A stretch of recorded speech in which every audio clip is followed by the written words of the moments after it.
ये सारी बिल्डिंग्स जो नशेब के इलाके में या दरिया के किनारे या इस टाइप के इलाके में बनाई जाती थी, उसको बनाने का एक तरीका था कि नीचे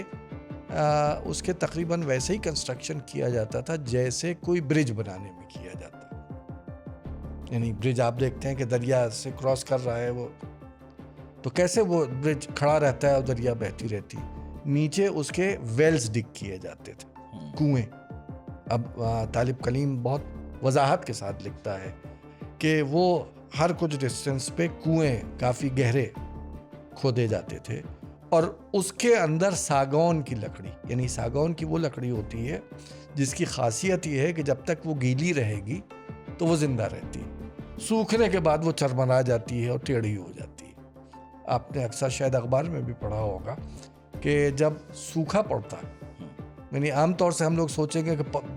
पानी बहुत है कहीं उस पर डूब ना जाए, लेकिन नहीं, साइंटिस्ट ये बताते हैं कि जब सूखा पड़ता है तब ये साइंटिस्ट को डर लगता है कि ताजमहल की इमारत टेढ़ी ना हो जाए। इसी को देखते हुए जो वेल्स तालिब कलीम बताता है जो खोदे जाते थे, उसके अंदर सागौन की लकड़ियाँ उसके अंदर डाली जाती थी और लकड़ियों और सागौन वो वेल के बीच में पत्थर भरे जाते थे और उसके ऊपर फिर प्लेटफॉर्म बनाया जाता था।